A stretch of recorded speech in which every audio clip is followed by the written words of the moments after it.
શોભાયાત્રા.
ગાદીપતિ બાબુરામજી મહારાજ,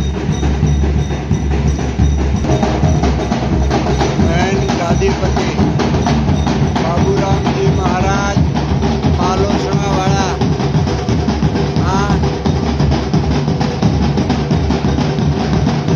શોભાયાત્રામાં હાજરી આપી રહ્યા છે.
બસ સુરતથી આવી છે શોભાયાત્રામાં, રીદ્રોલ શોભાયાત્રામાં હાજરી આપી છે. સુરત કતારગામવાળા ભાઈઓ આવ્યા છે. જય ગુરુ મહારાજ. હેતને પ્રેમ તો જો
અંબે માનું મંદિર છે. જય અંબે માં.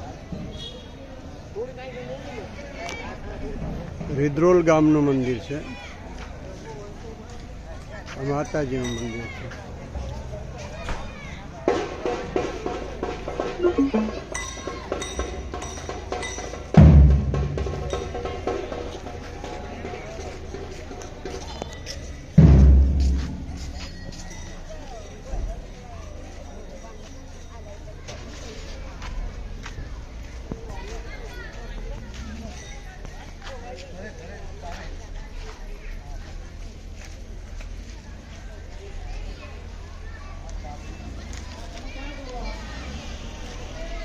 આ મંદિર છે ગાયકવાડ સિંહ.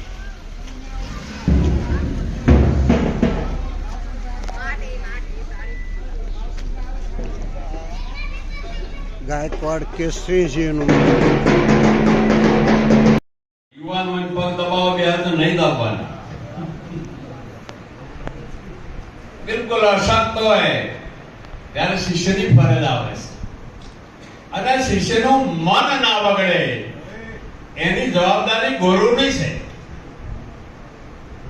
મનને સંતોષ થાય એવી વાણી બોલો તમે. ગુરુની પ્રતિષ્ઠા વધે, ગુરુ મહિમામાં વધારો થાય. આવું બોલો, આવું રો.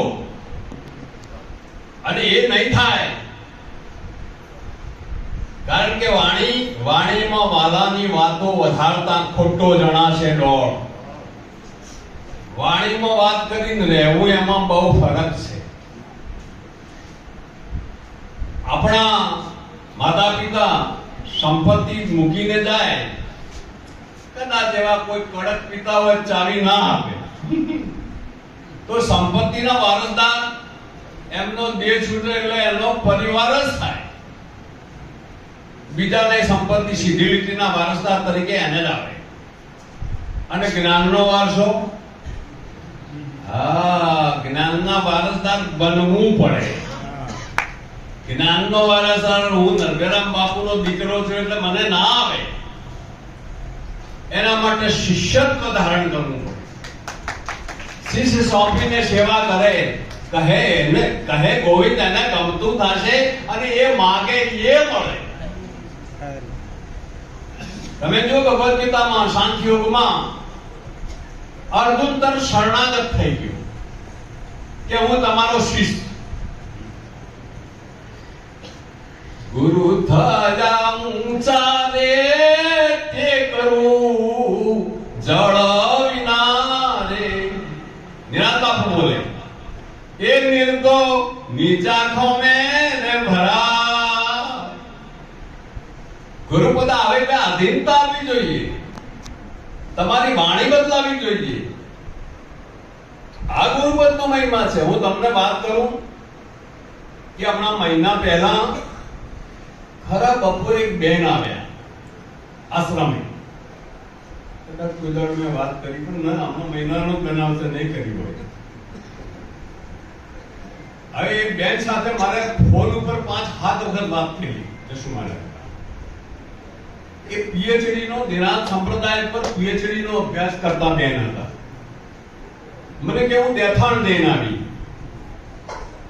પછી ત્યાંથી ભરૂચથી કોઈએ તમારો નંબર આપ્યો છે. 5-7 વખત મને અડધો કલાક પૂછપરછ કરી. કેટલું મારી પાસે વોટ્સએપ માંગ્યો પુસ્તકોમાંથી, આપણા નિરાંત સુધાસાગરમાં. આ બધું મેં મોકલ્યું. તો એ પીએચડી થયા અને પ્રોવિઝનલ સર્ટિફિકેટ લઈને હમણાં મહિના પહેલા માલોસણા આવ્યા. ખરા બપોરતા હું આશ્રમમાં એકલો જ જશું. મારે દરવાજો ખખડાયો, ઉભો થઈને મેં ખોલ્યો. આવો બેન આવો. બાપુ મને ઓળખો છો? કીધું ના. કે આપણે ફોન ઉપર વાત થઈ છે દેહિક રીતે. હું તમને ઓળખતી નથી, તમે મને ઓળખતા. બરાબર. પીએચડી ની જે હું વાત કરતી, હું પ્રોવિઝનલ સર્ટિફિકેટ લઈને આવીશું અને દર્શન કરવા ગાદી આવીશું. કીધું બેન ધન્યવાદ, બેસો. કોઈ હતું નહીં. પાણી કોણ પાય? મારે જ પાવું પડે ને. મેં એ ગાદીનો સેવક નથી. તમારા ભાવમાં ગમે તે હોય. આખા જ્ઞાની ગુરુ ન થાય કોઈનો તો સહેજ સ્વભાવે વાત જ કરે, ગુરુ કોનું મનમાં ના ધરે. શિષ્યના ભાવમાં ગુરુ ખરા હોવા જ જોઈએ, પણ ગુરુના ભાવમાં હું ગુરુ થઈ ગયો છું, પતી ગઈ વાત, આગળ નહીં વધાય. પાણી પાયું મેં તો બેન ચા પીઓ છો, 3 વાગ્યા છે, મારે ચા પીવાનો ટાઈમ થયો છે, કોઈ ચા બનાવનાર નથી, હું બનાવું. તમને આવડે છે? એમ કીધું. હા. કેમ ના આવડે? તો અહીં રહેવાય જ નહીં, ના આવડે. બનેલું બનાવ બાપુ. મેં ચા બનાવીને પાઈ. રાજ્યભાઈ એક કપ એમના આલ્યું ને મેં કપ મેં પીધો. એમણે કપ મૂકી દીધો, મેં મૂકી દીધો. પછી મેં પૂછ્યું, હવે બેનના એક હાથે ઘડિયા, એક હાથે બંગડી નહીં, કપાળમાં ચાંદલો નહીં. મારા મનમાં બેન લગ્ન કરેલો છે તો વિધવા છે પણ ખબર પડતી. એટલે મેં પૂછ્યું, સ્વાભાવિક કીધું, બેન એક વાત પૂછું, માફ કરજો, પણ મને ખ્યાલ નથી આવતો એટલે પૂછું છું. હા કે પૂછું, તમે લગ્ન કર્યો છે? 28-29 વર્ષની ઉંમર દેખાણી મને. તો કે ના, નથી કર્યો. તું ક્યાં? કે લગ્ન કરવા જ નથી. કીધું ક્યાં? કે ના, તો શું કરવું તમારે? કે તમારા જેવો આશ્રમ બનાવવો છે.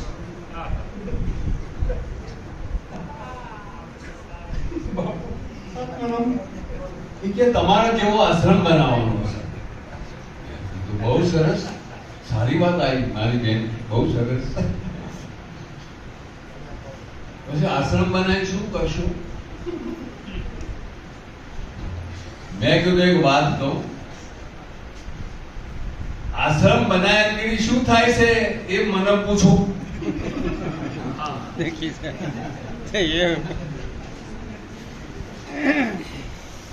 મહાપુરુષોએ તો સંતોના મીરા બાબુએ 28 લક્ષણ ગણાયા છે, નરસિંહ મહેતાએ 29 ગણાયા, ભાગવતમાં ઘણા બધા ગણાયા. પણ મને આ આશ્રમ મારા કબજામાં આવ્યા કે મને 5 લક્ષણ હોય તો જ આશ્રમમાં રહેવાય, નહીં તો રહેવું નહીં. મારા અનુભવ, શાસ્ત્રોની વાત છોડો, શાસ્ત્રોની વાત મૂકો, તમારી વાત કરો. તમે ક્યાં છો? તો મને કે કયા કે તમારી સાથે 1 કલાક વાતો કરવી છે. 2 કલાક હું તૈયાર જ છું, મારે કઈ કામ છે. મને પહેલા સાંભળો. તો આશ્રમમાં રહેનાર પહેલો સેવક જોઈએ, પહેલો સેવક જોઈએ. મેં કીધું તમે આવ્યા, તમને પાણી કોને પાયું? કે તમે પાયું. તમને ચા બનાવીને કોને પાઈ? કે તમે પાઈ. મેં કીધું હું આ ગાદીનો સેવક છું. એટલે આ ભાવ કોઈ પણ, અને પાછો ગ્રસ્તાશ્રમ તો એનાથી આગળની વાત છે. એ આશ્રમ કરતો ગ્રસ્તાશ્રમ આગળની વાત છે. બીજું, આ આશ્રમમાં રહેનાર ચોકીદાર જોઈએ. ચોકીદારનો પગાર આપવો પડે તો અમે કોણ છીએ?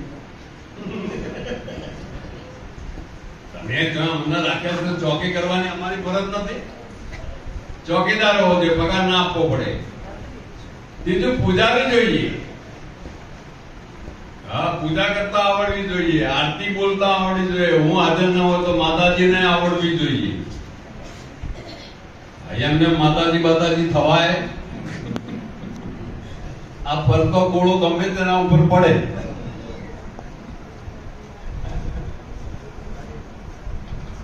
ત્રણ થયા: સેવક, ચોકીદાર, પૂજારી. ચોથું એક શીલવંત જોઈએ.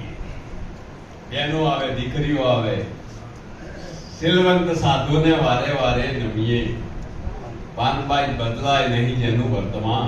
શીલવંત પુરુષ જોઈએ. આ 4 તો ખરા. 5મું એ જ્ઞાની જોઈએ. હવે મારો કોઈ ચા પીવા ખાવા થોડું આવે? ના આવે ને.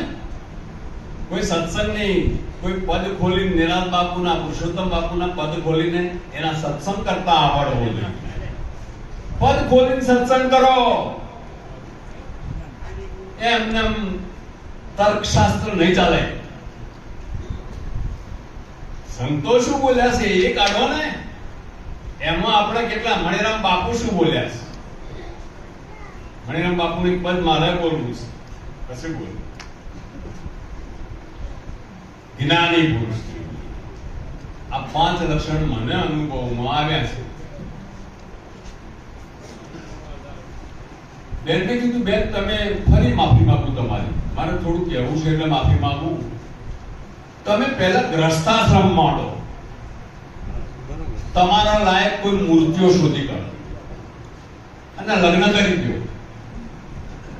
પણ બેન તમે ગ્રસ્તાશ્રમમાં નહીં સફળ થાઓ. પરિણામ પણ આપ્યું મેં કે કેમ? મેં કીધું ચા હું પાઉં. તો તમે તો બેન છો, તમારે કહેવું જોઈએ મહારાજ હું ચા બનાવું.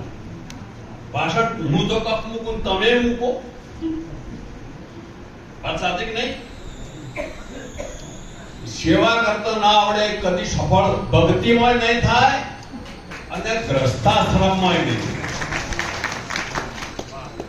સેવા રે કરતા જેને આવડે રે, ભક્તિ આવે છે એના ઘેર. વખાણું મારા સંતને, ભક્તિ આવે ત્યાં ભગવાન દોડતા. સાથે આવે લક્ષ્મીજી માત, વખાણું મારા સંતને. ઘણા કે ભગત થાય, ભિખારી થાય, મારો ચોકડી એના ઉપર. આ આખી રાત ભજનો ફરન ધંધો ના તરત થાય. ખરી વાત ને? ભગતને ડબલ પુરુષાર્થ જોઈએ. ભક્તિનો વ્યવહાર ને જગતનો વ્યવહાર આ બે ચલાવવાના. બેનને કીધું તમે સફળ નહીં થાઓ તો આશ્રમ બનાવીને શું કરશો? પછી મેં પૂછ્યું તમે ગુરુ કર્યા છે? કે હા. કોને કર્યા છે? તો કે મારી બાને. કીધું માતા પિતા તો ગુરુ હોય ને, એ તો પરમેનન્ટ છે, એ તો ગુરુ હોય. ના ના કે મેં મારા બાને સદગુરુ કર્યા છે. કીધું વાહ. તમારી બાના ગુરુ કોણ હતા? નામ દીધું. એના ગુરુ કોણ હતા? નામ દીધું. છઠ્ઠી પેઢી પરસોત્તમ બાપુનું નામ આવ્યું. અમારી લાઈનમાં આવી ગયો બેન તમે. તો તમે આ ઉપદેશ ના જાણતા હશો કે હા જાણું. તો મેં કીધું આ ભગવદ ગીતામાં ભગવાન કૃષ્ણ કહે છે કે ઈશ્વર અણુઓમાં છે. આ સાચી વાત છે? આ તો સંભળાય ખરા પણ સમજાય. આ સાચી વાત છે કે આ બિલકુલ સાચી વાત છે. તો મેં કીધું આમાં ભગવાન છે. અણુ હોય તો આમાં હોય ને. અરે છે. તો કે આમાં તો ના હોય. જય ગુરુ મહારાજ. વાત પૂરી થઈ જાય. પછી 5 વાગ્યા જશું. મારે ટૂંકમાં વાત કરું. ઘણી બધી વાતો એમની સાથે થઈ. 5 વાગ્યા કીધું બેન હવે એક મારી રિક્વેસ્ટ છે, વિનંતી છે. તમે અત્યારે રાત અહીં નહીં રહી શકો. કે કેમ? મેં કીધું માતાજી હોત ને તો અઠવાડિયું રહો તોય ચાલે. કોઈ બેન હોત તોય અઠવાડિયું રહો તોય. બાકી હું આજે એકલો જ છું આશ્રમમાં, તમે ન રહી શકો. સ્પષ્ટ કહી દીધું. આ ભક્તિનો મહિમા છે. આપણા ઘરવાળામાં તો હાથી લઈને ફરીએ પણ કોકને લઈને ફરીએ. જ્ઞાનની વાતો બધી જ્યાં સુધી રહેણીમાં નહીં આવે ત્યાં સુધી એ રદ છે. બોલતો તો આવડી જાય તો અભ્યાસનો વિષય છે. તો રોજનો અભ્યાસ હોય તો બોલવા મળીએ. જ્યાં સુધી આચરણમાં નહીં આવે, રહેણીમાં નહીં આવે. અરે આપણી શાખ બંધાવી જોઈએ. અર્જુન મહારાજ કહે છે શાખ પડવી જોઈએ. શાખ પડેલા ને પછી એમાં રસ આવે. ફટકા મારીને પાડેલું હોય ને આ એ તો ભડથું થઈ જાય, એનું પોલેલું શરીર જાય, પછી એ પકડાય ને હકીકત છે સાહેબ. આ તો રેણી રાખો રામની કરણી રાખો શોધ અજ્ઞાની પણ ઓળખે આ રસના. મણિરામ બાપુની વાત કરું હોય, મને એમના સાથેનો દીકરા જેવો મને રાખે, એટલો બધો મારો નિકટનો એમનો પરિચય. તો નરવેરામ બાપુએ મને વાત કરેલી કે મણિરામ બાપુ મુંબઈથી એક વખત છાપીથી ઉતરીને રાતે 12 વાગે મારોસણા આવ્યા પરસોત્તમ બાપુની હાજરીમાં. હકડાયું, બાપુ હું મણિરામ આવ્યો. અત્યારે 12 વાગે રાતે કેમ આવ્યો? જતો ને લે આ આપણો બધું છે આવું કરવા રાખવાનું. આ ઊંચા હાથે બોલીએ ફરી આવત નહીં. જો ઊંચા અવાજે બોલીએ તો ફરી આશ્રમમાં આવે. અત્યારે જતો ને તો બાપુ અત્યારે ક્યાં જવું? તારે જવા જ આવવું હોય ત્યાં તો 3 કે 2 કિલોમીટર દૂર મજા લઈને મણિરામ બાપુ રાત રહ્યા. સવારે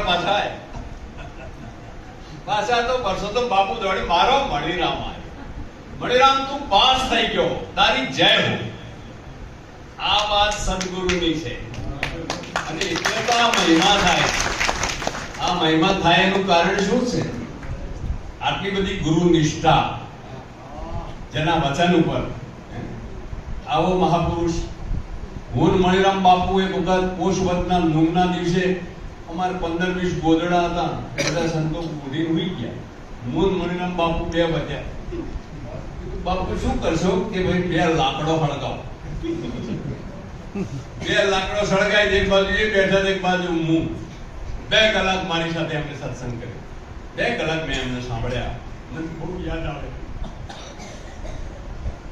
આવો આ મહાપુરુષ. હવે તમે શું કરી શકો? આપણે કાંઈ કરી શકીએ નહીં. એટલે મણિરામ બાપુના પરિવારને મારી વિનંતી કે આ ભક્તિના સંસ્કાર, આ તો મહાપુરુષોના, આ સંતોનો ધન્યવાદ છે. ન કે એને ઘેર ના આવવું જોઈએ, સસ્તું પડે એમને, બરોબર નહીં? પણ એમની નિષ્ઠા સદગુરુ પર કેવી છે કે પરિવારને પણ જાગૃત રાખે. આ શિષ્યોની ફરજ છે અને આવા શિષ્યોને મારા લાખો વાર વંદન છે સાહેબ. કારણ કે ગુરુના ઘરમાં અંધારું રહેવું જોઈએ. એનો અર્થ ગુરુના ઘરમાં બોધ ના થાય, ગુરુના ગામમાં પણ ના થાય. આ બધી મર્યાદા છે સાહેબ. વાત સાચી કે નહીં? તો મણિરામ બાપુ ગોંડા હતા કે નારાયણ મહારાજ નો મધુબેન નો બેન નો ઉપદેશ નરવેરામ બાપુ પાસે કરાયો છે. આ તો સંત इसको कीजिए दुभे दुभावे नहीं, फल फूल तोड़े नहीं न रहे बगीचा में. કોઈના છોડને સહેજ પણ નુકસાન કરવું નહીં. આપણે પ્રેમથી બોલાવે તો એને 2 ડોલ પાણી રેડવું, એનામાં નિષ્ઠા વધે, એનામાં ભાવ વધે, એને પ્રેમ ઉભો થાય. આવું વર્તન કરવું પડે. એની નિષ્ઠા તૂટી જાય, આ પાપ છે. એટલે વિશેષ મારે કંઈ કહેવું નથી. આ તો તમે બધા જ્ઞાની મહાપુરુષો છો, બહુ સરસ જ્ઞાનની વાતો પણ ચાલી. પણ મણિરામ બાપુની સ્તુતિ છે. હવે એમણે આ એક સ્તુતિમાં શું કહી દીધું એ બધું મારે તમારા અમલમાં મૂકવા જેવું છે. એટલે લખી લાવ્યો છે. સદગુરુ મહારાજ સંગીત વાળાનું મનમાં થઈ ગયું કે અરે કોઈ ગાય બાય નહીં. અને વાતે એવી છે, બહુ ગાતા આવડતું. સદગુરુ મહારાજ, સદગુરુ મણિરામ મહારાજ. અરે ગોવિંદનો હો સમરણ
હે